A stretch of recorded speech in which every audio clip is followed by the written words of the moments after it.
ಮಂಡ್ಯ ಜಿಲ್ಲೆಯಲ್ಲಿ ಕೈಗಾರಿಕೆಗಳನ್ನು ಅಭಿವೃದ್ಧಿ ಮಾಡುವ ಸಂಬಂಧ ಜಿಲ್ಲಾ ಉಸ್ತುವಾರಿ ಸಚಿವರ ಅಧ್ಯಕ್ಷತೆಯಲ್ಲಿ ಜಿಲ್ಲೆಯ ಎಲ್ಲಾ ಶಾಸಕರ ಸಭೆ ಆಯೋಜಿಸಿ ಆಹ್ವಾನಿಸಿದರೆ ಮಂಡ್ಯ ವಿಧಾನಸಭಾ ಕ್ಷೇತ್ರದ ಎಲ್ಲಾ ಮಾಜಿ ಹಾಲಿ ಶಾಸಕರನ್ನು ಸಭೆಗೆ ಕರೆತರುತ್ತೇನೆ ಎಂದು ಮಾಜಿ ಸಚಿವ ಡಿಸಿ ತಮ್ಮಣ್ಣ ಸವಾಲು ಹಾಕಿದ್ದಾರೆ. ಸುದ್ದಿಗೋಷ್ಠಿಯಲ್ಲಿ ಮಾತನಾಡಿದ ಅವರು, ಅನುದಾನ ತರಲಾಗದೆ ರಾಜ್ಯ ಸರ್ಕಾರವನ್ನು ಟೀಕಿಸುತ್ತಿದ್ದಾರೆ ಎನ್ನುವ ಶಾಸಕ ಪಿಎಂ ನರೇಂದ್ರಸ್ವಾಮಿ ಅವರ ಹೇಳಿಕೆ ಬಾಡಿಶ್ಯವಾದುದು. ರಾಜ್ಯ ಸರ್ಕಾರ ಕೈಗಾರಿಕೆಗಳ ಸ್ಥಾಪನೆಗೆ ಸೂಕ್ತ ಮೂಲಭೂತ ಸೌಕರ್ಯ ಒದಗಿಸಲು ಮುಂದಾಗುವಂತೆ ತಾಕೀತು ಮಾಡಿದರು. ಕೈಗಾರಿಕೆಗಳ ಸ್ಥಾಪನೆಗೆ ರಾಜ್ಯಗಳ ನಡುವೆ ಪೈಪೋಟಿ ಹೆಚ್ಚಾಗಿದೆ. ಈ ನಡುವೆ ರಾಜ್ಯದಲ್ಲಿ ಕೈಗಾರಿಕೆ ಸ್ಥಾಪಿಸಲು ಸರ್ಕಾರ ಎಡವಿದೆ. ಮಂಡ್ಯದಲ್ಲಿ ಕೈಗಾರಿಕೆ ಸ್ಥಾಪಿಸಲು ಮಂಡ್ಯ ಜಿಲ್ಲೆ ಸೂಕ್ತವಾಗಿದೆ. ಆದರೆ ಇಲ್ಲಿ ಕೈಗಾರಿಕೆ ಸ್ಥಾಪಿಸಿ ಉದ್ಯೋಗಾವಕಾಶ ಸೃಷ್ಟಿಸಲು ಸರ್ಕಾರ ಮನಸ್ಸು ಮಾಡುತ್ತಿಲ್ಲ ಎಂದು ದೂರಿದರು. ಮಂಡ್ಯ ಜಿಲ್ಲೆ ಬೆಂಗಳೂರು ಮೈಸೂರು ಜಿಲ್ಲೆಗಳ ನಡುವಿನಲ್ಲಿದೆ. ಅಷ್ಟಪಥದ ರಸ್ತೆ, ದ್ವಿಪಥ ರೈಲು ಸಂಚಾರ ವ್ಯವಸ್ಥೆ, ನೀರಾವರಿ ಸೌಲಭ್ಯವಿದ್ದರೂ ಕೈಗಾರಿಕೆಗೆ ಸೂಕ್ತ ಅವಕಾಶ ನಿರ್ಮಿಸಿಕೊಡಲು ಕಾಂಗ್ರೆಸ್ ಸರ್ಕಾರ ಹಿಂದೇಟು ಹಾಕುತ್ತಿದೆ ಎಂದು ಹೇಳಿದರು. ಮಿಮ್ಸ್ಗೆ ಸಂಬಂಧಪಟ್ಟ ಸ್ಥಳ ಒತ್ತುವರಿ ತೆರವಿಗೆ ಜಿಲ್ಲಾ ಉಸ್ತುವಾರಿ ಸಚಿವರು ಹಾಗೂ ಕ್ಷೇತ್ರದ ಶಾಸಕರು ಇಚ್ಛಾಶಕ್ತಿ ತೋರುತ್ತಿಲ್ಲ. ಅವರಿಗೆ ಜಿಲ್ಲೆಯಲ್ಲಿ ಸುಸಜ್ಜಿತ ಸೂಪರ್ ಸ್ಪೆಷಾಲಿಟಿ ಆಸ್ಪತ್ರೆ ಸ್ಥಾಪನೆಯಾಗುವುದು ಬೇಕಾಗಿಲ್ಲ. ಆದ್ದರಿಂದ ನಿರ್ಲಕ್ಷ್ಯ ತೋರುತ್ತಿದ್ದಾರೆ ಎಂದು ಆರೋಪಿಸಿದರು. ನೀವು ನಮ್ಮ ರಾಜ್ಯಕ್ಕೆ ಬನ್ನಿ ಅಂತೇಳಿ ಕೈಗಾರಿಕೋದ್ಯಮಿಗಳನ್ನು ಒತ್ತಡ ಹಾಕಿ ಕರ್ಕೊಂಬರುವಂಥ ಪರಿಸ್ಥಿತಿಗೆ ಇವತ್ತು ಬಂದಿದೆ.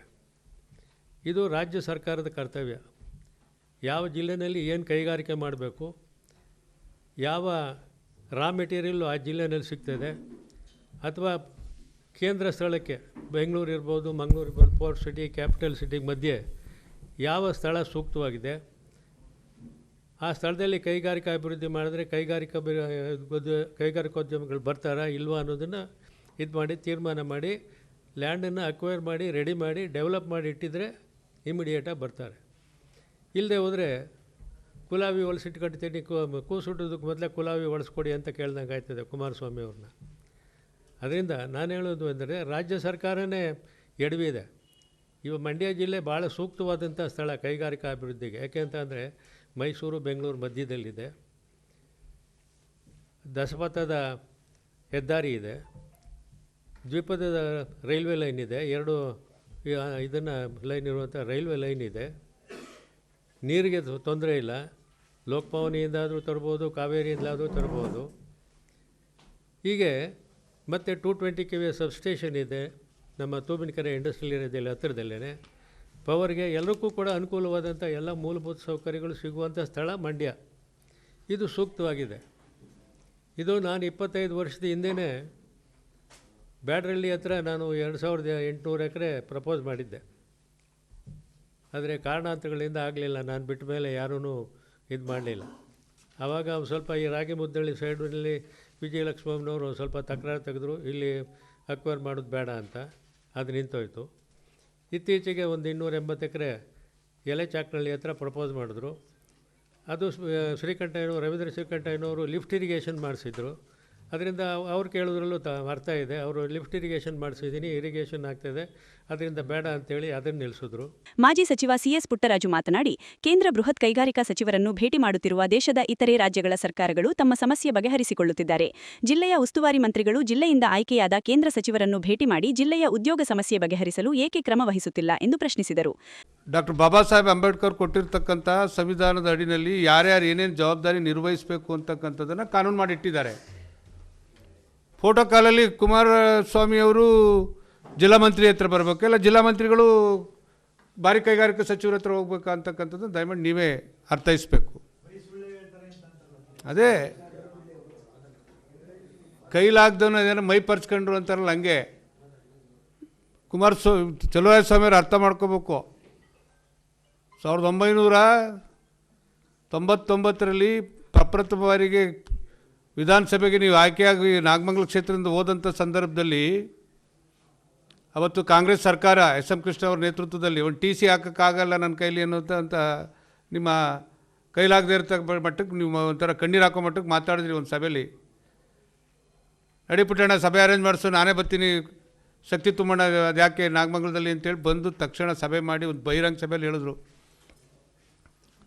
ಹೌದು ಇಂಥ ಕೆಟ್ಟ ಕಾಲದಲ್ಲಿ ನೀವು ನಮ್ಮ ಕ್ಷೇತ್ರ ಶಾಸಕರನ್ನ ಆಯ್ಕೆ ಮಾಡಿಕೊಟ್ಟಿದ್ದೀರಿ, ಮುಂದೆ ಅಭಿವೃದ್ಧಿ ಕೀನ ಇವ್ರ ಕೈಲೇ ಕೊಟ್ಟು ಈ ಜಿಲ್ಲೆ ಅಭಿವೃದ್ಧಿ ಮಾಡಿಸ್ತೀನಿ ಅಂತಕ್ಕಂಥ ಅನೌನ್ಸ್ ಮಾಡಿ 2004ಕ್ಕೆ ಪುನಃ MLA ಆಗಿ ಮಂತ್ರಿ ಆದರು. ಅವತ್ತಿಂದ ಏನೇನು ಕುಮಾರಸ್ವಾಮಿಯವರು ಈ ಜಿಲ್ಲೆಗೆ ಕ್ಷೇತ್ರಕ್ಕೆ ಮಾಡೋರು ಅನ್ನೋದೇನು ನಿಮ್ಗೆ ಅರಿವಿಲ್ವೇ? ಸುಳ್ಳು ಹೇಳ್ಕೊಂಡೆ ರಾಜಕಾರಣ ಮಾಡ್ಕೊಂಬಂದಿದ್ದಾರಾ?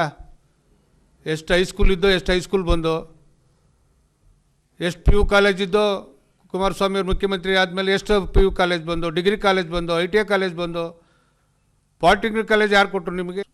ಎಷ್ಟು ಸಬ್ಸ್ಟೇಷನ್ಗಳು, ಬಹುತೇಕ ಒಂದೊಂದೇ ಒಂದೊಂದು ತಾಲೂಕೊಂದು ಸಬ್ಸ್ಟೇಷನ್ ಇದ್ದು, ಇವತ್ತು ಹೋಬ್ಳಿಗೆ 3 10 12 ಸಬ್ಸ್ಟೇಷನ್ ಅದು.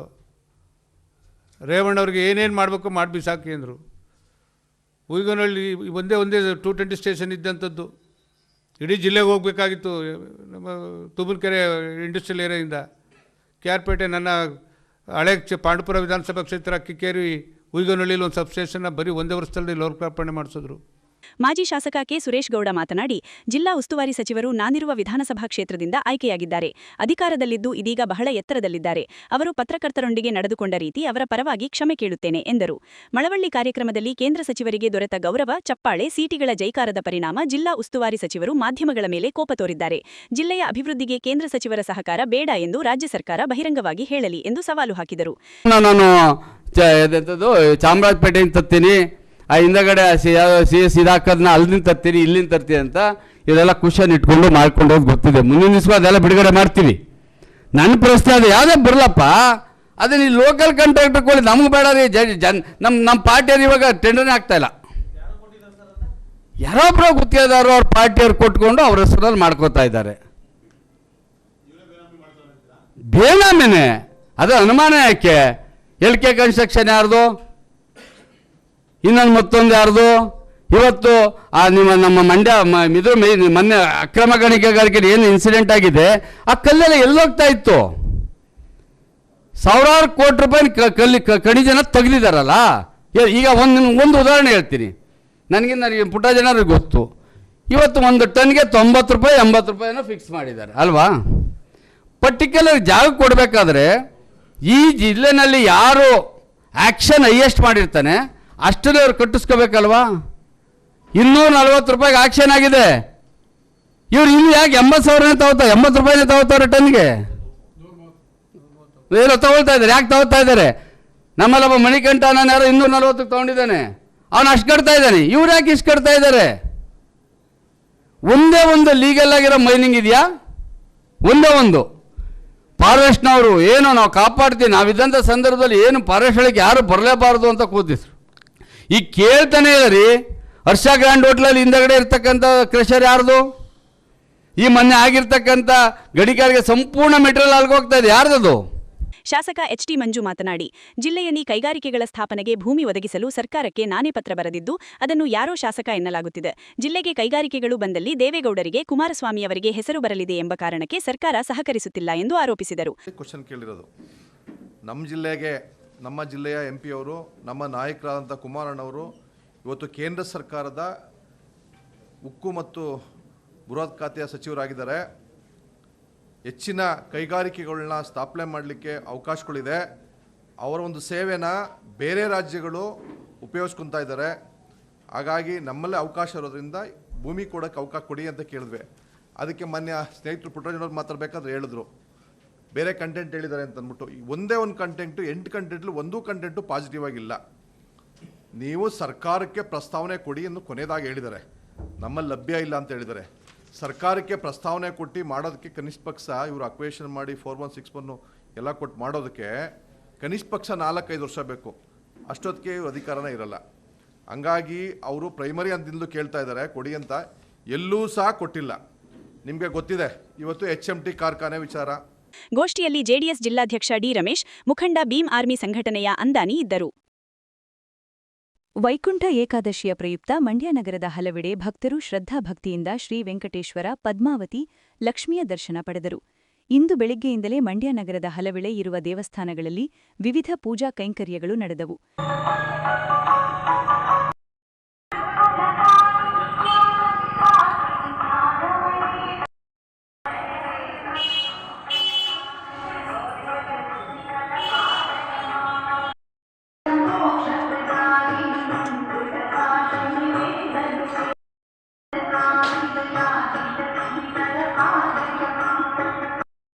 ವೈಕುಂಠ ಏಕಾದಶಿಯಂದು ದೇವರ ದರ್ಶನ ಮಾಡಿದರೆ ಒಳ್ಳೆಯದು ಎಂಬ ಹಿನ್ನೆಲೆಯಲ್ಲಿ ಸಹಸ್ರಾರು ಸಂಖ್ಯೆಯ ಭಕ್ತರು ದೇವಸ್ಥಾನಗಳಿಗೆ ತೆರಳಿ ವಿಶೇಷ ಪೂಜೆ ಸಲ್ಲಿಸಿದರು. ಮಂಡ್ಯ ನಗರದ ಹೊಸಹಳ್ಳಿ ಹನಿಯಂಬಾಡಿ ರಸ್ತೆಯಲ್ಲಿರುವ ಶ್ರೀ ಲಕ್ಷ್ಮೀ ವೆಂಕಟೇಶ್ವರ ದೇವಸ್ಥಾನದಲ್ಲಿ ಶ್ರೀ ವೈಕುಂಠ ಏಕಾದಶಿಯ ಪ್ರಯುಕ್ತ ಭಕ್ತಾದಿಗಳು ಪೂಜೆ ಸಲ್ಲಿಸಿ ಪದ್ಮಾವತಿ ಲಕ್ಷ್ಮೀದೇವಿಯ ಬಳಿ ಬಂದು ಇಷ್ಟಾರ್ಥಗಳನ್ನು ಪೂರೈಸುವಂತೆ ಪ್ರಾರ್ಥನೆ ಸಲ್ಲಿಸಿದರು.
ಮೇಡಮರ ಬನ್ನಿ, ಇಲ್ಲಿ ಬಂದ್ಬಿಡಿ ನೀವು. ಅಲ್ಲಿ ಕಳಿಸ್ತೀವಿ, ಬನ್ನಿ ನಾವು. ಬನ್ನಿ ಹಾಕ್ಬಿಡಿ ಅಕ್ಕ ಬನ್ನಿ. ಇವರೇ ಬನ್ನಿ, ಇವರೇ ನಿಲ್ಬೇಡಿ, ಬನ್ನಿ ಅಲ್ಲಿ ಪುಷ್ ಮಾಡಿ ಸಾಕು. ಬನ್ನಿ ಇವರೇ ನಿಲ್ಬೇಡಿ, ಬನ್ನಿ ಇವರೇ ನಿಲ್ಬೇಡಿ, ಬನ್ನಿ ನಿಲ್ಬೇಡಿ, ಬನ್ನಿ ಇವರೇ ಮೇಡಮ್ ಅವರೇ ಬನ್ನಿ ನಿಲ್ಬೇಡಿ, ಬನ್ನಿ ಅಲ್ಲಿ ಖಾಲಿ ಐತೆ, ಬನ್ನಿ ಬೇಗ. ಮಂಡ್ಯದ ಪೇಟೆ ಬೀದಿಯಲ್ಲಿರುವ ಶ್ರೀನಿವಾಸ ದೇವಾಲಯದಲ್ಲಿ ವೈಕುಂಠ ಏಕಾದಶಿಯ ಪ್ರಯುಕ್ತ ಭಕ್ತಾದಿಗಳು ಪೂಜೆ ಸಲ್ಲಿಸಿ ದೇವರ ಕೃಪೆಗೆ ಪಾತ್ರರಾದರು.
ದೇವರ ಮೂರ್ತಿಗೆ ವಿಶೇಷವಾಗಿ ವಿವಿಧ ಹೂಗಳಿಂದ ಅಲಂಕರಿಸಿ ಬೆಳಗ್ಗೆಯಿಂದ ಸಂಜೆಯವರೆಗೆ ನಡೆದ ಧಾರ್ಮಿಕ ಕಾರ್ಯಕ್ರಮದಲ್ಲಿ ಸಹಸ್ರಾರು ಭಕ್ತರು ಭಾಗವಹಿಸಿದರು.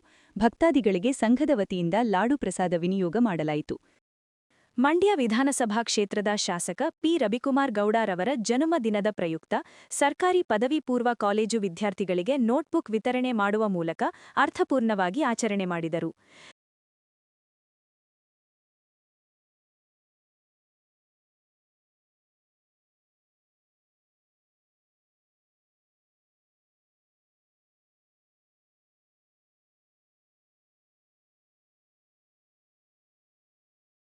ಸರ್ಕಾರಿ ಪದವಿ ಪೂರ್ವ ಕಾಲೇಜು ಅಭಿವೃದ್ಧಿ ಸಮಿತಿ ಉಪಾಧ್ಯಕ್ಷರಾದ ಎಂಎಸ್ ಅಭಿಲಾಷ್ ನೇತೃತ್ವದಲ್ಲಿ ವಿದ್ಯಾರ್ಥಿಗಳಿಗೆ ನೋಟ್ಬುಕ್ ವಿತರಣೆ ಮಾಡಿ ಮಾತನಾಡಿದ ಅವರು, ಶಾಸಕ ರವಿಕುಮಾರ್ ಅವರ ಹುಟ್ಟುಹಬ್ಬದ ಪ್ರಯುಕ್ತ ವಿವಿಧ ಸಮಾಜಮುಖಿ ಕೆಲಸಗಳನ್ನು ಹಮ್ಮಿಕೊಳ್ಳುವ ಮೂಲಕ ಆಚರಣೆ ಮಾಡುತ್ತಿದ್ದೇವೆ. ಮಂಡ್ಯ ಅಭಿವೃದ್ಧಿ ಕನಸಿನ ತರುಣ ಶಾಸಕ ಪಿ ರವಿಕುಮಾರ್ ಅವರು ಮಂಡ್ಯ ಕ್ಷೇತ್ರವನ್ನು ಮಾದರಿ ಕ್ಷೇತ್ರ ಮಾಡುವ ನಿಟ್ಟಿನಲ್ಲಿ ಉತ್ತಮವಾಗಿ ಕೆಲಸ ಮಾಡಲಿ ಎಂದು ಹೇಳಿದರು.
ಶಿವಕುಮಾರ್ ಅವರ ಹುಟ್ಟುಹಬ್ಬದ ಪ್ರಯುಕ್ತ ನಮ್ಮ ಈ ಶಾಲಾ ಮಕ್ಕಳಿಗೆ ನೋಟ್ಸ್ ಆಚರಣೆ ಮಾಡಿದ್ದೀವಿ ಹಾಗೂ ಅವರ ಜನ್ಮದಿನಾಚರಣೆಯನ್ನು ಅರ್ಥಪರಿಮಿತವಾಗಿ ಆಚರಣೆ ಮಾಡಿದ್ದೀವಿ. ಅವರಿಗೆ ಶುಭವಾಗಲಿ, ಒಳ್ಳೆಯದು ಮಾಡಿ ಅಂತ ದೇವರಲ್ಲಿ ಕೇಳಿಕೊಂಡು ಈ ಸಂದರ್ಭದಲ್ಲಿ ಪ್ರಾಂಶುಪಾಲರಾದ ಗುರುಲಿಂಗೇಗೌಡ, ಉಪನ್ಯಾಸಕರು, ಸಿಬ್ಬಂದಿಗಳು, ವಿದ್ಯಾರ್ಥಿನಿಯರು ಹಾಜರಿದ್ದರು. ರಾಷ್ಟ್ರಕವಿ ಕುವೆಂಪು ಅವರ ಕೃತಿಯನ್ನು ಮೆಚ್ಚಿ ಮೊದಲು ಗೌರವ ಸಲ್ಲಿಸಿದ್ದು ಮಂಡ್ಯದ ಜನತೆ ಎಂದು ಜಿಲ್ಲಾ ಕಾರ್ಯನಿರತ ಪತ್ರಕರ್ತರ ಸಂಘದ ಮಾಜಿ ಅಧ್ಯಕ್ಷ ಪಿಜೆ ಚೈತನ್ಯಕುಮಾರ್ ಹೆಮ್ಮೆಯಿಂದ ನುಡಿದರು. ನಗರದ ಪತ್ರಕರ್ತರ ಭವನದಲ್ಲಿ ಆಯೋಜಿಸಲಾಗಿದ್ದ ವಿಶ್ವಮಾನವ ದಿನಾಚರಣೆಯಲ್ಲಿ ಕುವೆಂಪು ಅವರ ಭಾವಚಿತ್ರಕ್ಕೆ ಪುಷ್ಪಾರ್ಚನೆ ಸಲ್ಲಿಸಿ ಅವರು ಮಾತನಾಡಿದರು. 1954ರಲ್ಲಿ ಕುವೆಂಪು ಅವರ ಕೃತಿಯನ್ನು ಮೆಚ್ಚಿದ ಮಂಡ್ಯ ಜಿಲ್ಲೆಯ ಜನತೆ ಮೆರವಣಿಗೆ ಮಾಡಿ ಗೌರವ ಸಲ್ಲಿಸಿದ್ದರು. ಜಿಲ್ಲೆಯ ಅವರ ಸಮಕಾಲೀನ ಟಿ. ಮಲ್ಲಯ್ಯ, ಎಂ. ತಮ್ಮಯ್ಯ, ಆದಿಚುಂಚನಗಿರಿ ಪೀಠಾಧ್ಯಕ್ಷರಾಗಿದ್ದ ಚಂದ್ರಶೇಖರಾನಂದನಾಥ ಸ್ವಾಮೀಜಿ ಕುವೆಂಪು ಅವರ ಸಹಪಾಠಿಗಳಾಗಿದ್ದರು. ಕುವೆಂಪು ಅವರಿಗೆ ಮಂಡ್ಯ ಜಿಲ್ಲೆಯ ಒಡನಾಟ ಹೆಚ್ಚಿತ್ತು ಎಂದು ಹೇಳಿದರು. ಕುವೆಂಪು ಅವರನ್ನ ಹೇಳಿದರೆ ಪ್ರಥಮವಾಗಿ ಗುರುತಿಸಿದ್ದೇ ಮಂಡ್ಯ ಜಿಲ್ಲೆಯವರು. ಅವರು ರಾಮಾಯಣ ದರ್ಶನ ಬರೆದಾಗ ಯಾವ ಜಿಲ್ಲೆಯವರು ಇದು ಮಾಡಲಿ, ಆಗ ಮಂಡ್ಯದಲ್ಲಿ 1954ರಲ್ಲಿ ಅವ್ರನ್ನ ಕರೆದು ಒಂದು ಸನ್ಮಾನ ಮಾಡ್ತಾರೆ. ಅವತ್ತು ಒಂದು ಆನೆ ಕರೆಸಿ ಅವ್ರ ಮೇಲೆ ಆನೆ ಮೇಲೆ ಕೂರಿಸಿ ಮೆರವಣಿಗೆ ಮಾಡಬೇಕು ಅಂದಾಗ ಅವ್ರು ಒಪ್ಪಲ್ಲ. ಆದರೆ ಆನೆ ಮೇಲೆ ಅವರ ರಾಮಾಯಣ ದರ್ಶನ ಪುಸ್ತಕ ಇಟ್ಟು ಅವತ್ತು ಮೆರವಣಿಗೆ ಮಾಡಿ ಅವಾಗಿನ್ನ ಜ್ಞಾನಪೀಠ ಪ್ರಶಸ್ತಿನೂ ಬಂದಿರಲ್ಲ. ಫಸ್ಟು ಗುರುತಿಸಿದ್ದು ಮಂಡ್ಯ ಜಿಲ್ಲೆಯವರು. ಆದ್ದರಿಂದ ಕುವೆಂಪು ಅವರ ದಿನಾಚರಣೆ ಮಂಡ್ಯ ಜಿಲ್ಲೆ ಹೆಚ್ಚು ಆಚರಣೆ ಮಾಡಬೇಕಾಯ್ತು. ಅವ್ರಿಗೆ ಸಂಬಂಧ ಮಂಡ್ಯದ ಹೆಚ್ಚಿಗೆ ಹೆಂಗೆ ಅಂತ ಹೇಳಿದರೆ, ಇವ್ರಿಗೆ ಇಲ್ಲಿ ಮಂಡ್ಯದಲ್ಲಿ ಪಿ. ಮಲ್ಲಯ್ಯನವರು ಅಂತಿರ್ತಾರೆ, ಅವರು ಎಂ. ತಮ್ಮಯ್ಯ ಅಂತಿರ್ತಾರೆ. ಅವರಿಬ್ಬರು ಭಾಳ ಕ್ಲಾಸ್ಮೇಟ್ಸ್ಗಳು. ಆಮೇಲೆ ನಮ್ಮ ಚುಂಚನಗಿರಿಯ 2ನೇ ಗುರುಗಳಾಗಿದ್ದಂತೆ ಚಂದ್ರಶೇಖರ ಸ್ವಾಮಿಗಳು ಕೂಡ ಅವರ ಕ್ಲಾಸ್ಮೇಟ್ಸ್ಗಳೆಲ್ಲ. ಅವರೆಲ್ಲ ಅವ್ರಿಗೆ ಭಾಳ ಸಪೋರ್ಟ್ ಮಾಡ್ತಾಯಿರ್ತಾರೆ. ಹಾಗಾಗಿ ಮಂಡ್ಯ ಜಿಲ್ಲೆ ಬಗ್ಗೆ ಅವ್ರಿಗೂ ಹೆಚ್ಚಿಗೆ ಒಂದು ಅಭಿಮಾನ ಉಟ್ಕೊಳ್ಳುತ್ತೆ. ಆಮೇಲೆ ಎಂ. ತಮ್ಮಯ್ಯ ಅನ್ನೋರು ಒಂದು ಸರಿ ರಿಜಿಸ್ಟ್ರಾರ್ ಆಯ್ತಾರೆ. ಆಗ ಅವರು ಅವ್ರ ಊರಿಗೆ ಕರ್ಕೊಂಡಿರ್ತಾರೆ. ಈ ಕೋಟೆಪೇಟೆ ಪಕ್ಕ ಬರ್ತದೆ ಬೊಮ್ಮನಹಳ್ಳಿ ಅಂತ ಒಂದು ರೋಡು. ಅಲ್ಲಿ ಹೋದಾಗ ಆ ಜ್ಞಾಪಕಾರ್ಥಕವಾಗಿ ಒಂದು ಬೊಮ್ಮನಹಳ್ಳಿಯ ಕಿಂದರ ಜೋಗಿ ಅಂತ ಪದ್ಯ ಬರೀತಾರೆ. ಅವರ ನೆನಪಿನದಲ್ಲಿ ಬರ್ಕೊಂಡವ್ರೆ, ಅವರ ಜ್ಞಾಪಕಾರ್ಥಕವಾಗಿ ಬರದೆ ಅಂತ. ಆದರೆ ಅಲ್ಲಿ ಪ್ರಾಸಕ್ಕೋಸ್ಕರ ತುಂಗಾ ತೀರದ ಎಡಗಡೆಯಲ್ಲಿ ಬರೆದುಬಿಟ್ಟವ್ರೆ. ತುಂಗಾ ತೀರದ ಎಡಗಡೆ ಅಲ್ಲ, ನಮ್ಮ ಪಾಲ್ಕೆರೆ ಇದೆ, ಅದರ ಎಡಗಡೆಯಲ್ಲಿ ಇರೋದಿದ್ದು ಬೊಮ್ಮನಹಳ್ಳಿ, ಅದು ಮಂಡ್ಯ ಜಿಲ್ಲೆಯದು. ಹಂಗಾಗಿ ಮಂಡ್ಯ ಜಿಲ್ಲೆ ಬಗ್ಗೆ ಹೆಚ್ಚಿಗೆ ಇದಿರ್ತದೆ. ಆಮೇಲೆ ಎಲ್ಲೂ ಹೊರಗಡೆ ಹೆಚ್ಚಿಗೆ ಬಂದಿರೋಲ್ಲ ಅವರು. ನಾಗಮಂದ ಒಂದು ಜಾನಪದ ಸಮ್ಮೇಳನ ಆಗುತ್ತೆ, ಅದಕ್ಕೂ ಬರ್ತಾರೆ ಅಲ್ಲಿ. ಅಧ್ಯಕ್ಷ ಕೆಎನ್ ರಾಘವೇಂದ್ರ ಮಾತನಾಡಿ, ದೇಶಕ್ಕೆ ಕೊಡುಗೆ ನೀಡಿದ ಮಹನೀಯರನ್ನು ಸ್ಮರಿಸುವ ಕೆಲಸಕ್ಕೆ ನೂತನ ಆಡಳಿತ ಮಂಡಳಿ ಮುಂದಾಗಿದೆ. ಈ ನಿಟ್ಟಿನಲ್ಲಿ ಜಿಲ್ಲಾ ಮಟ್ಟದ ಅಧಿಕಾರಿಗಳ ಜತೆ ನಿರಂತರ ಸಂವಾದ ಕಾರ್ಯಕ್ರಮ ಏರ್ಪಡಿಸಲಾಗುವುದು ಎಂದು ಹೇಳಿದರು. ಹೊಸ ಆಡಳಿತ ಮಂಡಳಿ ಫಾರ್ಮ್ ಆಯಿತು. ಅದಾದಮೇಲೆ ಮಹನೀಯರು ದೇಶಕ್ಕೆ ತಮ್ಮದೇ ಆದಂಥ ಕೊಡುಗೆ ನೀಡಿರುವಂಥ ಮಹನೀಯರನ್ನ ಜಯಂತಿಗಳನ್ನ ಆಚರಿಸೋ ಮೂಲಕ ನಾವು ಅದನ್ನು ಮುಂದುವರ್ಸ್ಕೊಂಡು ಹೋಗೋಣ ಅನ್ನೋ ಒಂದು ಕಾನ್ಸೆಪ್ಟಲ್ಲಿ ಅದನ್ನು ತೀರ್ಮಾನ ಮಾಡ್ದೋ. ಇದೇ ರೀತಿ ನಾವು ಮೊದಲನೇ ಪ್ರೋಗ್ರಾಮ್ ಆಗಲಿ, ಈಗಾಗಲೇ ಸಂವಿಧಾನ ಶಿಲ್ಪಿ ಡಾಕ್ಟರ್ ಬಿ. ಆರ್. ಅಂಬೇಡ್ಕರ್ ಅವರ ಪರಿನಿರ್ವಾಣ ದಿನಾಚರಣೆಯನ್ನು ಮೊದಲನೇ ದಿನವಾಗಿ ಆಚರಣೆ ಮಾಡ್ದೋ. ಈಗ 2ನೇ ದಿನವಾಗಿ ವಿಶ್ವಮಾನವ ಕುವೆಂಪು ಅವರ ಜಯಂತಿಯನ್ನು ಮಾಡಬೇಕು ಅಂತ ತೀರ್ಮಾನ ಮಾಡ್ದೋ. ಈ ಕಾರ್ಯಕ್ರಮಕ್ಕೆ CO ಬರಬೇಕಿತ್ತು. ಇವತ್ತು ನಮ್ಮ ಇದೇನಿತ್ತು ಅಂತಂದರೆ, ಇನ್ನೊಂದೇನಿತ್ತು ಅಂತಂದರೆ, ದಿನಾಚರಣೆ ಜೊತೆಗೆ ಜಿಲ್ಲಾ ಮಟ್ಟದ ಅಧಿಕಾರಿಗಳ ಜೊತೆ ಒಂದು ಸಂವಾದಗಳನ್ನ ಮಾಡಬೇಕು ಅನ್ನೋದು ನಮ್ಮದು ಒಂದು ಕಾನ್ಸೆಪ್ಟ್ ಇತ್ತು. ಆ ಕಾರಣಕ್ಕೋಸ್ಕರ ಇದು COನ ನಾವು ಇನ್ವೈಟ್ ಮಾಡಿದ್ದು. ಕಾರಣಾಂತರಗಳಿಂದ ಅವ್ರಿಗೆ ಬೇರೆ ತುರ್ತು ಕೆಲಸದಿಂದ ಅವ್ರು ಬಂದಿಲ್ಲ. ಈಗ ಆ ಕಾರಣಕ್ಕೋಸ್ಕರ ಇವತ್ತು ವಿಶ್ವಮಾನವ ಜಯಂತಿ ನಡೆಯುತ್ತೆ. ಈಗ ಮುಂದೆ ಜಿಲ್ಲಾ ಮಟ್ಟದ ಅಧಿಕಾರಿಗಳ ಜೊತೆ ಏನು ಸಂವಾದ ನಡೆಯುತ್ತೆ, ಅದು ಮುಂದಿನ ದಿನಗಳಲ್ಲಿ ಮೋಸ್ಟ್ಲಿ ಮುಂದಿನ ವಾರ ಅದನ್ನು ನಾವು ಮಾಡ್ಕೊಂಡು ಹೋಗ್ತೀವಿ. ಮೂಡಾ ಅಧ್ಯಕ್ಷ ಬಿಪಿ ಪ್ರಕಾಶ್ ಮಾತನಾಡಿ, ಕುವೆಂಪು ಅವರು ಮನುಜಮತ ವಿಶ್ವಪಥ ಸಂದೇಶವನ್ನು ಇಡೀ ವಿಶ್ವಕ್ಕೆ ಸಾರಿದರು. ಅವರ ಆಚಾರ ವಿಚಾರಗಳನ್ನು ನಾವೆಲ್ಲ ಪಾಲಿಸಬೇಕು ಎಂದು ಕರೆ ನೀಡಿದರು. ಮನುಜಮತ ವಿಶ್ವಪಥ ಅನ್ನುವಂಥ ಸಂದೇಶವನ್ನು ವಿಶ್ವಕ್ಕೆ ಸಾರುವ ಮೂಲಕ ಇಡೀ ರಾಷ್ಟ್ರಕ್ಕೆ ಮಾದರಿಯಾಗಿರುವಂತಹ, ಅದರಲ್ಲೂ ಕೂಡ ಕರ್ನಾಟಕದ ಮೊಟ್ಟಮೊದಲ ಜ್ಞಾನಪೀಠ ಪ್ರಶಸ್ತಿ ಪುರಸ್ಕೃತವಾದಂತಹ ಕುವೆಂಪು ಅವರ ಆದರ್ಶಗಳನ್ನ ನಾವೆಲ್ಲರೂ ಕೂಡ ಪಾಲಿಸೋಣ. ಅವರ ಆಚಾರ ವಿಚಾರಗಳು ನಮ್ಮೆಲ್ಲರೂ ಕೂಡ ಮಾದರಿಯಾಗಲಿ ಅಂತ ಹೇಳ್ತಾ ಕುವೆಂಪು ಅವರಿಗೆ ಅವರ ಜನ್ಮದಿನೋತ್ಸವಕ್ಕೆ ಮತ್ತೊಮ್ಮೆ ಶುಭಾಶಯಗಳನ್ನ ಕೋರ್ತಾರೆ. ಉಪಾಧ್ಯಕ್ಷ ಕೆಸಿ ಮಂಜುನಾಥ್ ಮಾತನಾಡಿ, ಕುವೆಂಪು ಅವರು ಕನ್ನಡ ಸಾಹಿತ್ಯದಲ್ಲಿ ಅಗ್ರಗಣ್ಯ ಕವಿಯಾಗಿದ್ದಾರೆ. ಸಾಹಿತ್ಯದ ವಿವಿಧ ಮಜಲುಗಳ ಮೂಲಕ ಭಾಷೆ ಸಮೃದ್ಧವಾಗಿ ಬೆಳೆಯಲು ಶ್ರಮಿಸಿದ ಕೀರ್ತಿ ಅವರಿಗೆ ಸಲ್ಲುತ್ತದೆ ಎಂದರು. ಆಡುಮುಟ್ಟದ ಸೊಪ್ಪಿಲ್ಲ ಎಂಬ ನಾಣ್ಣುಡಿಯಂತೆ ಕುವೆಂಪು ಅವರು ಮೈಸೂರು ವಿವಿ ಸೇರಿದಂತೆ ಕೈಯಾಡಿಸದ ಕ್ಷೇತ್ರವಿಲ್ಲ ಎಂದು ಸ್ಮರಿಸಿದರು. ಅವರ ಜಯಂತಿಯನ್ನು ವಿಜೃಂಭಣೆಯಿಂದ ನಾಡಿನೆಲ್ಲೆಡೆ ಆಚರಣೆ ಮಾಡ್ತಾ ಇದ್ದೀವಿ. ಕುವೆಂಪು ಅವರು ಶಿವಮೊಗ್ಗದ ಒಂದು ಅತ್ಯುತ್ತಮ ಸುಂದರವಾದ ಪರಿಸರದ ತಾಣದಲ್ಲಿ ಅವರ ಜನನವಾಗುತ್ತೆ. ಕುಪ್ಪಳ್ಳಿನಲ್ಲಿ, ತೀರ್ಥಹಳ್ಳಿ ತಾಲೂಕು ಕುಪ್ಪಳ್ಳಿನಲ್ಲಿ ಅವರು 1904ರಲ್ಲಿ ಜನನಾಗಿ 94ರಲ್ಲಿ ಅಂತ್ಯವಾಗ್ತಾರೆ. ಅಂದರೆ 90 ವರ್ಷಗಳ ಸುದೀರ್ಘ ಕಾಲ ಅವರು ಜೀವನ ಮಾಡ್ತಾರೆ. ಅವರು 4 ಜನ ಅವರಿಗೆ ಮಕ್ಕಳು, ತುಂಬು ಸಂಸಾರ. ಕುವೆಂಪು ಅವರು ಕನ್ನಡ ಲೋಕದ ಅತ್ಯಂತ ಅಗ್ರಗಣ್ಯ ಒಂದು ಕವಿ, ವಿಮರ್ಶಕರು, ಗ್ರಂಥಕಾರರು, ಕಾದಂಬರಿಕಾರರು, ವಿಮರ್ಶಕರು, ನಾಟಕಕಾರರು. ವಿವಿಧ ಮಜಲುಗಳ ಮೂಲಕ ಕನ್ನಡ ಸಾಹಿತ್ಯವನ್ನು, ಕನ್ನಡ ಭಾಷೆಯನ್ನು ಶ್ರೀಮಂತಗೊಳಿಸಿದ ಅದ್ವಿತೀಯ ಒಬ್ಬ ಕವಿ. ಮತ್ತು ನಾನಾ ಮಜಲುಗಳ ಮೂಲಕ ಈ ಭಾಷೆಯನ್ನು ಸಮೃದ್ಧವಾಗಿ ಬೆಳೆಸಿ ವಿಶ್ವಕ್ಕೆ ಪರಿಚಯಿಸಿದ ಕೀರ್ತಿ ಅದು ಕುವೆಂಪು ಅವರಿಗೆ ಮೊದಲು ಸಲ್ಲುತ್ತದೆ. ರಾಷ್ಟ್ರೀಯ ಸಮಿತಿ ಸದಸ್ಯ ಬಸವರಾಜ್ ಹೆಗ್ಗಡೆ, ಎಂಎಸ್ ಶಿವಪ್ರಕಾಶ್, ಪ್ರಧಾನ ಕಾರ್ಯದರ್ಶಿ ಡಿ ಶಶಿಧರ ಕಾಡುಕೊತ್ತನಹಳ್ಳಿ, ಉಪಾಧ್ಯಕ್ಷರಾದ ರವಿ ಸಾವಂದಿಪುರ, ಲೋಕೇಶ್ ಚಿನಕುರಳಿ, ವೇದಿಕೆಯಲ್ಲಿ ನಿಕಟಪೂರ್ವ ಅಧ್ಯಕ್ಷ ಕೆಎನ್ ನವೀನ್ ಕುಮಾರ್, ಕಾರ್ಯದರ್ಶಿ ಎಚ್ ಶಿವರಾಜು, ಖಜಾಂಚಿ ನಂಜುಂಡಸ್ವಾಮಿ ಇತರರಿದ್ದರು. ಮಂಡ್ಯದಲ್ಲಿ ಜಿಲ್ಲಾ ಗುತ್ತಿಗೆದಾರರ ಭವನ ನಿರ್ಮಾಣ ಮಾಡಲು ಮಂಡ್ಯ ಜಿಲ್ಲಾ ಗುತ್ತಿಗೆದಾರರ ಸಂಘ ಮುಂದಾಗಿದೆ ಎಂದು ಅಧ್ಯಕ್ಷ ಎಂಎಚ್ ಯತಿರಾಜ್ ಹೇಳಿದರು. ಮಂಡ್ಯ ಜಿಲ್ಲಾ ಪಂಚಾಯತ್ ಇಂಜಿನಿಯರಿಂಗ್ ವಿಭಾಗದ ಕಚೇರಿ ಆವರಣದಲ್ಲಿರುವ ಮಂಡ್ಯ ಜಿಲ್ಲಾ ಗುತ್ತಿಗೆದಾರರ ಸಂಘ ಹೊರತಂದಿರುವ 2026ನೇ ಸಾಲಿನ ನೂತನ ಕ್ಯಾಲೆಂಡರ್ ಬಿಡುಗಡೆ ಹಾಗೂ ರಾಜ್ಯ ಗುತ್ತಿಗೆದಾರರ ಸಂಘಕ್ಕೆ ಉಪಾಧ್ಯಕ್ಷರಾಗಿ ನೇಮಕಗೊಂಡಿರುವ ಎಂಎಚ್ ಯತಿರಾಜ್, ಸದಸ್ಯರಾಗಿ ನೇಮಕವಾಗಿರುವ ರವೀಂದ್ರ ಅವರ ಅಭಿನಂದನಾ ಸಮಾರಂಭದಲ್ಲಿ ಅಭಿನಂದನೆ ಸ್ವೀಕರಿಸಿ ಅವರು ಮಾತನಾಡಿದರು. ಕಳೆದ 9 ವರ್ಷಗಳಿಂದ ಜಿಲ್ಲಾ ಗುತ್ತಿಗೆದಾರರ ಸಂಘ ಕ್ಯಾಲೆಂಡರ್ ಬಿಡುಗಡೆ ಸಮಾರಂಭ ಹಮ್ಮಿಕೊಂಡು ಸಂಘದ ಅಭಿವೃದ್ಧಿಗೆ ಕೆಲಸ ಮಾಡುತ್ತಿದೆ. ಗುತ್ತಿಗೆದಾರರು ಒಗ್ಗಟ್ಟಿನಿಂದ ಕೆಲಸ ಮಾಡಿದರೆ ಸಂಘವನ್ನು ಅಭಿವೃದ್ಧಿ ಪಥದತ್ತ ಕೊಂಡೊಯ್ಯಬಹುದು. ಗುತ್ತಿಗೆದಾರರ ಬಾಕಿ ಹಣ ಸರ್ಕಾರದಿಂದ ಬಿಡುಗಡೆಗೊಂಡು ಹೊಸ ವರ್ಷ ಹೊಸತನ ತರಲಿ ಎಂದು ಹೇಳಿದರು. ನಾವು ಪ್ರತಿ ವರ್ಷದಂಗೆ 9ನೇ ವರ್ಷ ಈ ಕ್ಯಾಲೆಂಡರ್ನ ಬಿಡುಗಡೆ ಮಾಡ್ತಾ ಇದ್ದೀವಿ. ಭಗವಂತ ಎಲ್ಲರಿಗೂ ನಮ್ಮ ಗುತ್ತಿಗೆದಾರರಿಗೆ ಪೇಮೆಂಟ್ ಆಗಲಿ, ಕೆಲಸಗಳು ಸಿಗಲಿ, ಆಯುಸ್ಸು ಆರೋಗ್ಯ ಕೊಡಲಿ. ನಾವು ಹೊಸ ಕ್ಯಾಲೆಂಡರನ್ನು ಬಿಡುಗಡೆ ಮಾಡ್ತಾ ಇದ್ದೀವಿ. ಅದು ಎಲ್ಲ ಈ ಸಂದರ್ಭದಲ್ಲಿ ನಾನು ಹೇಳಬೇಕು ಗೊತ್ತಾಗ್ತಾ ಇಲ್ಲ. ಯಾಕೆಂದರೆ ನಮ್ಮ ಗುತ್ತಿಗೆದಾರರಿಗೆ ಸ್ವಲ್ಪ ನೋವಿದೆ ಅಂದರೆ ಸರಿಯಾಗಿ ಪೇಮೆಂಟ್ಗಳು ಆಗ್ತಾ ಇಲ್ಲ.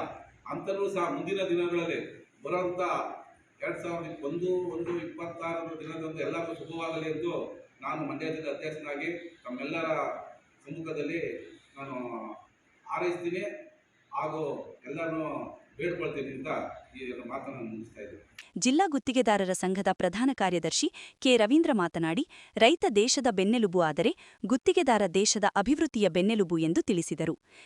ಯಾವುದೇ ಆದಂಥ ಹಣಕಾಸು ಇಲ್ಲ. ನಮ್ಮದೊಂದು ಬಡ ಗುತ್ತಿಗೆದಾರ ಸಂಘ ಅಂತ ಹೇಳ್ತೀನಿ. ಜೊತೆಗೆ ಎಲ್ಲ ನಾವೇ ನಮ್ಮ ಸ್ನೇಹಿತರು ಎಲ್ಲ ಕೂಡ ಏನೋ ಒಂದು ಕಾರ್ಯಕ್ರಮ ಆಯಿತು ಅಂದರೆ ಅವರವ್ರ ಜೋಬಿಂದ ಕಾಸು ಹಾಕಿ ಮಾಡ್ತಕ್ಕಂಥ ಕಾರ್ಯಕ್ರಮ. ನಮ್ಮಲ್ಲಿ ಯಾವುದೇ ಆದ ₹1 ಕೂಡ ಹಣ ಇಲ್ಲ.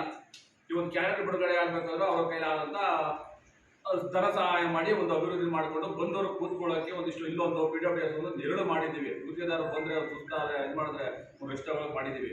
ನಮ್ಮದು ಮುಂದಿನ ಯೋಜನೆ ತುಂಬ ನಮಗೂ ಆಸೆ ಇದೆ, ಅಭಿವೃದ್ಧಿ ಪದ್ಧತಿ ಹೋಗಬೇಕು ಅಂತ. ಈಗ ಗುತ್ತಿಗೆದಾರರು ಕೂಡ ಈಗ ಪೇಮೆಂಟ್ಗಳ ಸಮಸ್ಯೆ ಮತ್ತು ಈಗ ಇದಿದೆ ರಾಯಲ್ಟಿ ಸಮಸ್ಯೆ, ತುಂಬ ಸಮಸ್ಯೆಗಳನ್ನು ಕೂಡ ಈ ಸರ್ಕಾರ ಮಟ್ಟದಲ್ಲೂ ಕೂಡ ಸಂಬಂಧಪಟ್ಟ ಸಚಿವರ ಹತ್ರ ಕೂಡ ಮಾತಾಡಿದ್ದೀವಿ. ಅವರು ನಮ್ಮ ಅಧ್ಯಕ್ಷರಾದಂಥ ಸ್ಟೇಟ್ ಅಧ್ಯಕ್ಷರು ಕೂಡ ಮಾತಾಡಿದ್ದಾರೆ. ಎಲ್ಲ ಒಳ್ಳೆ ರೀತಿಯಾಗಿ ನಮ್ಗೆ ಹೇಳಿದರೆ ಖಂಡಿತ ಆಗುತ್ತೆ ಅಂತ ಹೋರಾಟ 5 ಬಾರಿ ಮನವಿ ಮಾಡಿದ್ದೀವಿ. ಜೊತೆಗೆ ನಾವು ನಮ್ಮ ಮಂಡ್ಯದಲ್ಲಿ ನಮ್ಮ ಗುತ್ತಿಗೆದಾರ ಬಂಧುಗಳು ನಮ್ಮ ಎಲ್ಲ ಕನಸು ಸಣ್ಣ ಜಿಲ್ಲೆಗಳಲ್ಲಿ ಕೂಡ ಒಂದು ಗುತ್ತಿಗೆದಾರ ಭವನ ಅಂತಿದೆ. ಅಟ್ಲೀಸ್ಟ್ ಒಂದು ಕೂಲಿ ಕಾರ್ಮಿಕರಿಗೊಂದು ಸಂಘ ಇದೆ, ಇನ್ನೊಬ್ಬರಿಗೆ ಪ್ರತಿಯೊಬ್ಬರಿಗೂ ಒಂದು ಸಂಘ, ಒಂದು ಅವ್ರದೇ ಆದಂಥ ಒಂದು ಜಾಗ ಇದೆ. ನಾವು ಅಭಿವೃದ್ಧಿ ಮಾಡ್ತಕ್ಕಂಥ ನಾವು ಹೇಳ್ತೀವಿ ಅಭಿವೃದ್ಧಿ ದೇವರುಗಳು ಅಂತ ನಾವು ಹೇಳ್ಕೊಂತೀವಿ. ಯಾಕೆಂದ್ರೆ ಗುತ್ತಿಗೆದಾರ ರೈತರ ಬೆನ್ನೆಲುಬು ಎಷ್ಟು ಮುಖ್ಯನೋ ಈ ಗುತ್ತಿಗೆದಾರ ಕೂಡ ಅಭಿವೃದ್ಧಿಯ ಬೆನ್ನೆಲುಬು. ಅಭಿವೃದ್ಧಿ ಆದರೆ ಕೂಡ ರೈತ ತನ್ನ ಗದ್ದೆ ಹತ್ರ ಹೊಲದ ಮನೆ ಹೆಂಡತಿ ಮಕ್ಕಳು ಸುರಕ್ಷಿತವಾಗಿ ಹಾವು ಚೇಳು ಹಳ್ಳಿಗಳು ಹೋಗೋದಕ್ಕೆ ಸುರಕ್ಷಿತ ರಸ್ತೆ ಮಾಡ್ಕೊಡ್ಬೇಕಾದ್ರೆ, ಒಂದು ಇಟ್ಟು ತುಂಬ ತಗೋಬೇಕಾದ್ರೆ, ಒಂದು ಜಾನುವಾರುಗಳು ನೋಡ್ಕೊಂಡು ಹೋಗ್ಬೇಕಾದ್ರೆ ರೈತ ಗುತ್ತಿಗೆದಾರ ಕೂಡ ಬಹಳ ಇಂಪಾರ್ಟೆಂಟ್ ಅಂತ ನೀವು ಹೇಳ್ತೀವಿ.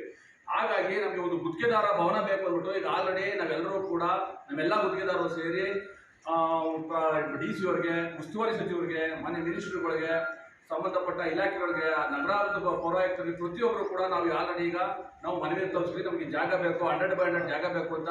ಶೀಘ್ರದಲ್ಲೇ ನಾವು MLA ಅವ್ರ ಹತ್ರ ಕೂಡ ನಮ್ಮ ಮಂಡ್ಯ ಸ್ಥಳೀಯ ಶಾಸಕರಾದ ರವಿಕುಮಾರ್ ಗಣಿಗೌರ ಹತ್ರ ಕೂಡ ನಾವು ಎಲ್ಲರೂ ನಮ್ಮ ಗುತ್ತಿಗೆದಾರ ಹೋಗಿ ಈಗ ಆಗಲೇಬೇಕು ಅಂತ ನಾವು ಕೇಳ್ಕೊಳ್ಳೋಕೆ ನಾವು ಯೋಜನೆ ಹಾಕೊಂಡಿದ್ದೀವಿ. ಹಾಗೂ ಏನಾಗಿದೆ ನಾವು ಗುತ್ತಿಗೆದಾರರು ಈಗ ಏನಾಗಿದೆ ನಮ್ಮ 2 ಲಕ್ಷ ಮುಂದೆ 2 ಲಕ್ಷ ಇತ್ತು ಗುತ್ತಿಗೆದಾರ ಪರಿಹಾರ ಇದೆ ಅಂದರೆ ಸಾವನ್ನಪ್ಪಿದಾಗ ಅವರಿಗೆ 2 ಲಕ್ಷ ಕೊಡೋದಂತಿತ್ತು. ನಮ್ಮ ಮತ್ತು ರಾಜ್ಯ ಮತ್ತು ಜಿಲ್ಲಾ ಗುತ್ತಿಗೆದಾರರ ಸಂಘ ಸೇರಿ ಸರ್ಕಾರದ ಗಮನ ಸೆಳೆದು 10 ಲಕ್ಷ ರೂಪಾಯಿ ಅವರಿಗೆ. ಯಾಕೆಂದ್ರೆ ಇವತ್ತು ಒಬ್ಬ ಗುತ್ತಿಗೆದಾರ ಇದ್ದಾಗ ಒಬ್ಬ ಆಧಾರ ಸ್ತಂಭ ಇರ್ತಾನೆ. ಆ ಆಧಾರದ ಕಳ್ಕೊಂಡಾಗ ಮನೆಯಲ್ಲಿ ಮಕ್ಕಳು ಅಥವಾ ಹೆಂಡತಿ ಯಜಮಾನ ಅನಾಥರಾಗ್ತಾರೆ. ಅನಾಥರ ಆಗಬಾರ್ದು ಅಂತ ಹೇಳಿ ಯಾವುದೇ ಆದ ಅವ್ರ ಹತ್ರ ₹1 ಕೂಡ ಖರ್ಚಿದ್ದಂಗೆ ಸತ್ತಂತ ಕುಟುಂಬಕ್ಕೆ ಅವ್ರದ್ದು ಲೈಸೆನ್ಸ್ ರನ್ನಿಂಗ್ ಇದ್ರೆ 10 ಲಕ್ಷ ರೂಪಾಯಿನ ಅವ್ರ ಮನೆ ಅವರ ಅಕೌಂಟ್ಗೆ ಜಮಾ ಮಾಡ್ತಕ್ಕಂಥದ್ದನ್ನ ನಾವು ಮಾಡ್ತಾ ಇದ್ದೀವಿ. ಹಾಗೂ ಅವ್ರಿಗೆ ಯಾವುದೇ ಆದಂಥ ಕಮಿಷನ್ ಇಲ್ಲ, ಮಧ್ಯವರ್ತಿಗಳಿಲ್ಲ, ಏನಿಲ್ಲ. ಅಂದ್ರೆ ನಮ್ಮ ಸಂಘದಿಂದ ಹೋರಾಟ ಮಾಡಿ ಅವ್ರಿಗೆ ಏನು ಬರಬೇಕು ದಾಖಲೆಗಳನ್ನ ಕ್ರೋಢೀಕರಿಸಿ ಅದನ್ನ ಎಲ್ಲಿ ತಲುಪಬೇಕಾದ ಆ ಜಾಗ ತಲುಪಿಸಿ ನಾವು ಜಿಲ್ಲಾ ಆಡಳಿತ ಮತ್ತು ಜಿಲ್ಲಾ ಗುತ್ತಿಗೆದಾರ ಸಂಘ ಮತ್ತು ರಾಜ್ಯ ಗುತ್ತಿಗೆದಾರ ಸಂಘ ಸೇರಿ ಆ ಕುಟುಂಬಕ್ಕೆ 10 ಲಕ್ಷ ರೂಪಾಯಿಗಳನ್ನ ನಾವು ಕೊಡಿಸೋದ್ರಲ್ಲಿ ಈಗ ಆಲ್ರೆಡಿ 5 ಜನಕ್ಕೆ 10 ಜನಕ್ಕೆ 16 5 ಜನಕ್ಕೆ 10 ಜನಕ್ಕೆ 5 ಲಕ್ಷ, ಇನ್ನು 6 ಜನಕ್ಕೆ 10 ಲಕ್ಷ ರೂಪಾಯಿಗಳನ್ನ ಕೊಡಿಸಿದ್ದೀವಿ ಅಂತ ಹೇಳಿ ಎಲ್ಲ ಗುತ್ತಿಗೆದಾರರು ಹೊಸ ಹರ್ಷ ತರಲಿ, ಹೊಸ ವರ್ಷದ ಕೈ ಘಟನೆಗಳು ಹೋಗಿ ಸಿಹಿ ಘಟನೆಗಳು ಮುಂದುವರಿಲಿ. ಜೊತೆಗೆ ನಮ್ಮ ಎಲ್ಲ ಪೇಮೆಂಟ್ಗಳು ಮಾನ್ಯ ಸಂಬಂಧಪಟ್ಟ ಅಧಿಕಾರಿಗಳು ಮತ್ತು ರಾಜ್ಯದ ಎಲ್ಲ ಮಾನ್ಯ ಮುಖ್ಯಮಂತ್ರಿಗಳು ಸ್ಥಳೀಯ ಶಾಸಕರು ಎಲ್ಲರೂ ಕೂಡ ನಮ್ಮ ಗುತ್ತಿಗೆದಾರರು ಕೂಡ ಗಮನಹರಿಸಿ ಆದಷ್ಟು ಬೇಗ ನಮಗೆ ಈ ಹಣ.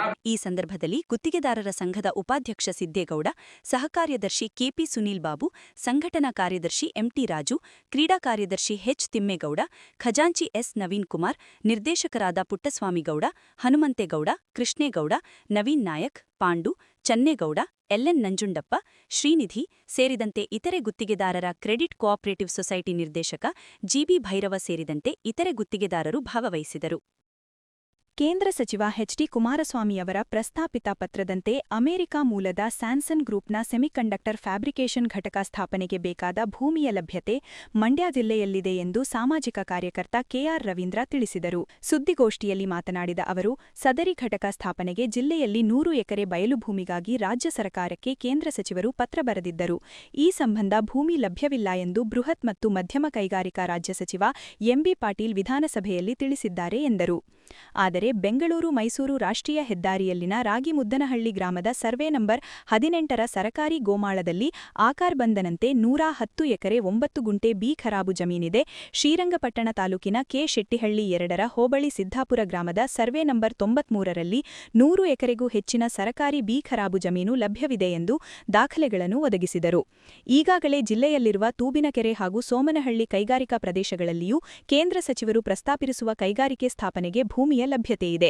ರಾಜ್ಯ ಸರ್ಕಾರ ಈ ಘಟಕ ಸ್ಥಾಪನೆಗೆ ಮಂಜೂರಾತಿ ನೀಡುವಂತೆ ಮನವಿ ಮಾಡಿದರು. ಅಮೆರಿಕ ಮೂಲದ ಸ್ಯಾನ್ಸನ್ ಗ್ರೂಪ್ನಿಂದ ಸೆಮಿಕಂಡಕ್ಟರ್ ಫ್ಯಾಬ್ರಿಕೇಷನ್ ಯೂನಿಟ್ ಸ್ಥಾಪನೆಗೆ 100 ಎಕರೆ ಜಾಗ ಬೇಕು ಅಂತೇಳಿ ಕೇಂದ್ರ ಸಚಿವರಂತ ಎಚ್ ಡಿ ಕುಮಾರಸ್ವಾಮಿಯವರು ಸರ್ಕಾರಕ್ಕೆ ಪತ್ರವನ್ನು ಬರೆದಿದ್ದರು. ಈ ಜಾಗದ ವಿಚಾರ ರಾಜಕೀಯ ಒಂದು ತಿರುವನ್ನು ಪಡ್ಕೊಂಡಿದೆ. ಇಲ್ಲಿ ನಾವು ಹೇಳ್ತಾ ಇರ್ತಕ್ಕಂಥದ್ದು ಏನು ಸೆಮಿಕಂಡಕ್ಟರ್ ಫ್ಯಾಬ್ರಿಕೇಷನ್ ಯೂನಿಟ್ಗೆ ಸ್ಥಾಪನೆಗೆ ಏನು ಮಂಡ್ಯ ತಾಲೂಕು ಕೊತ್ತತ್ತಿ ಹೋಬಳಿ ರಾಗಿಮುದ್ದಳ್ಳಿ ಗ್ರಾಮದಲ್ಲಿ ಸರ್ವೆ ನಂಬರ್ 81ರ ಸರ್ಕಾರಿ ಗೋಮಾಳದಲ್ಲಿ 110 ಎಕರೆ ಆಕಾರ್ ಬಂದಂತೆ ಇದೆ. ಮತ್ತು ಅದು ಇದಕ್ಕೆ ಜಾಗ ಹೊಂದ್ಕೊಂಡಂಗೆ ಬೆಂಗಳೂರು ಮೈಸೂರು ರಾಷ್ಟ್ರೀಯ ಹೆದ್ದಾರಿಗೆ ಹೊಂದ್ಕೊಂಡಂಗೆ ಶ್ರೀರಂಗಪಟ್ಟಣ ತಾಲೂಕು ಸೆಟ್ಟಳ್ಳಿ ಹೋಬಳಿ ಸಿದ್ದಾಪುರ ಗ್ರಾಮದ ಸರ್ವೆ ನಂಬರ್ 93ರಲ್ಲಿ ಒಟ್ಟು 28 ಎಕರೆ ಇದೆ. ಅದರಲ್ಲಿ 20 ಎಕರೆ 24 ಗುಂಟೆ ಉಳ್ಕೊಂಡಿದೆ. ತಾಲೂಕು ಪಂಚಾಯಿತಿ ಸಮಿತಿ ಶ್ರೀರಂಗಪಟ್ಟಣದವ್ರಿಗೆ 3 ಎಕರೆ ಮಂಜೂರು ಮಾಡಿದ್ದಾರೆ. ಅದೇ ರೀತಿ ಪೊಲೀಸ್ ಇಲಾಖೆಗೆ 1 ಎಕರೆ ಮಂಜೂರಾಗಿದೆ. ಇಲ್ಲಿ 100 ಎಕರೆ ಹತ್ತತ್ರ ಸರ್ಕಾರಿ ಜಮೀನು ಉಳಿಕೆ ಇದೆ. ಮತ್ತು ಅರಣ್ಯ ಇಲಾಖೆಯವರು ಕೂಡ 2005-6ನೇ ಸಾಲಿನಲ್ಲಿ ಇಲ್ಲಿ ಅರಣ್ಯ ಇಲಾಖೆ ವತಿಯಿಂದ 5 ಹೆಕ್ಟೇರ್ ಅಂದರೆ 12 ಎಕರೆ ನಡುತೋಪನ್ನು ಕೂಡ ಬೆಳೆಸಿದ್ದಾರೆ ಎನ್ನುವಂಥದ್ದು ಇದೆ. ಈ ದೃಷ್ಟಿನಲ್ಲಿ ನಾವು ಮನವಿ ಮಾಡ್ಕೊಳ್ತಕ್ಕಂಥದ್ದು ಏನಂದರೆ, ಈಗ ನಿನ್ನೆ ಮಂಡ್ಯ ಕ್ಷೇತ್ರ ಶಾಸಕರು ಕೂಡ ಹೇಳಿದ್ದಾರೆ, 700 ಫಾರಮ್ನಲ್ಲಿ 100 ಎಕರೆ ಜಮೀನು ನಾವು ಕೊಡ್ತೀವಿ ಅಂತೇಳಿ. ಈ ಜಾಗವನ್ನು ಅವರು ಕೊಡಲಿ, ಆ ಜಾಗವನ್ನು ಕೊಡಲಿ, 2 ಜಾಗಗಳನ್ನ ಸೇಫ್ ಮಾಡ್ತಕ್ಕಂಥ ಕೆಲಸ ಆಗಬೇಕು.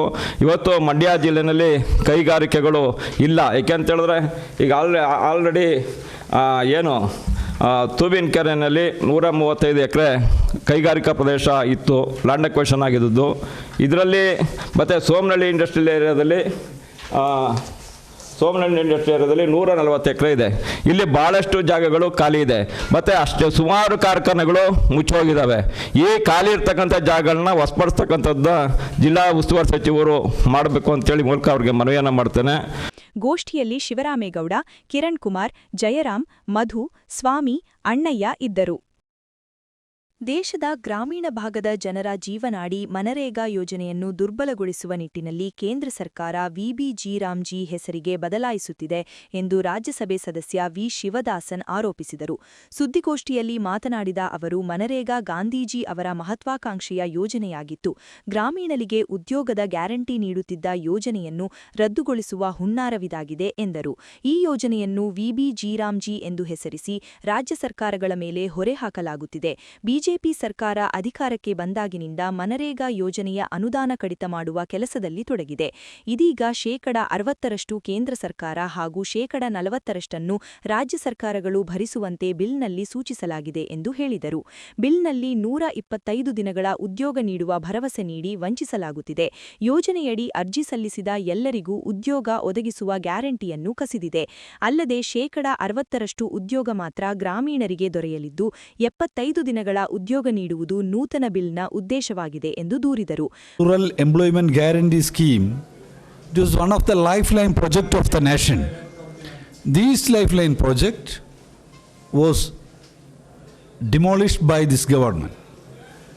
They have introduced a new bill in the name of G Ramji. BJP and RSS, basically they are against the interests of the people. These G Ramji, they have introduced to dismantle the rural economy. It will create huge effect to people. There, in MGNREG scheme, government has given the guarantee to the people 100 days, 100 working days. That 100 working days guarantee has gone. They demolished the great lifeline project. And the government, the union government, has given the money to the people in the name of MGNREG scheme. But this government, the BJP RSS-led government, they have decided to reduce the financial allocation to the rural India MGNREG scheme. It was earlier. The last 5 years, the data has shown year by year the amount which is allotted to the MGNREG scheme has been reduced. Finally, in 2025, December, during the winter session, they had ruined the entire scheme. And they have introduced a new scheme, G Ramji. Earlier, guarantee was there. Working day guarantee was there. The people has a right to work.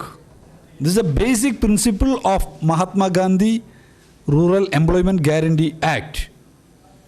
But the new bill which introduced by this government removed the guarantee from the bill, and they have reduced financial allocation to the state, to the project, and they have given the burden, the entire burden, to the states.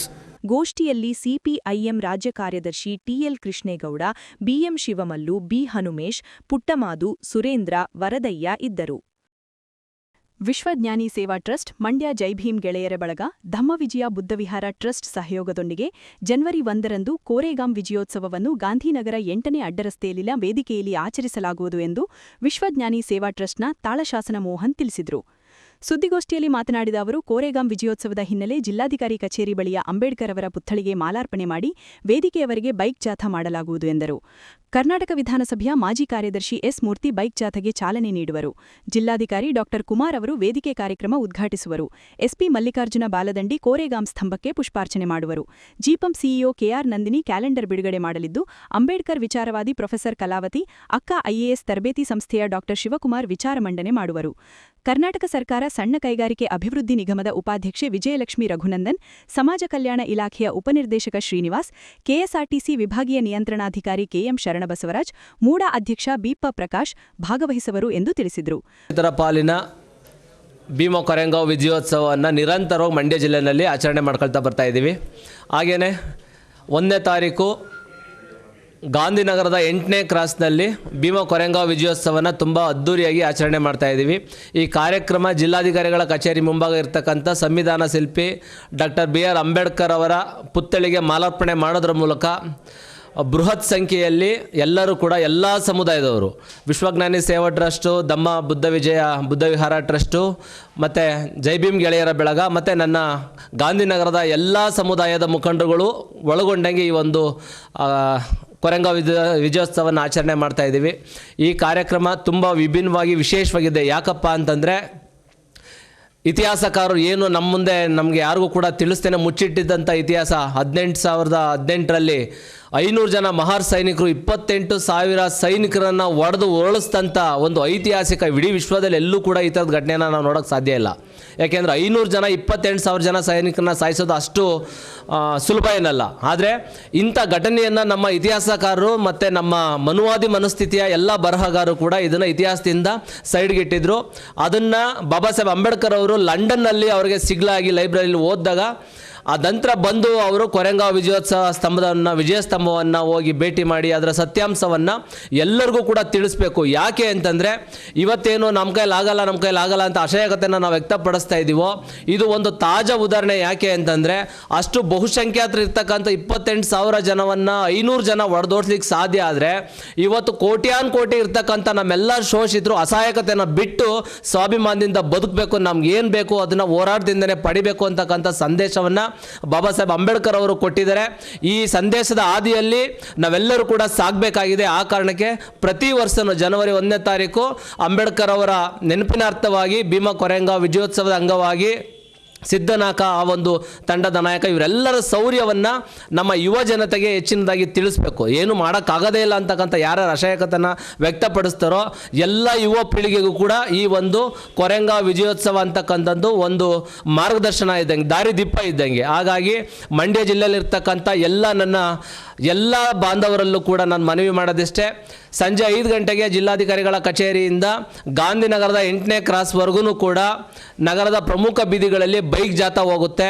ಆ ಜಾಥಾ ಹೋದ ನಂತರ ಅಲ್ಲಿ ವೇದಿಕೆ ಕಾರ್ಯಕ್ರಮ ಇರುತ್ತೆ. ಅಲ್ಲಿ ಈ ಒಂದು ಐತಿಹಾಸಿಕ ಇತಿಹಾಸವನ್ನು ಪ್ರತಿಯೊಬ್ಬರಿಗೂ ತಿಳಿಸುವಂಥ ಕೆಲಸವನ್ನು ಮಾಡ್ತಾ ಇದ್ದೀವಿ.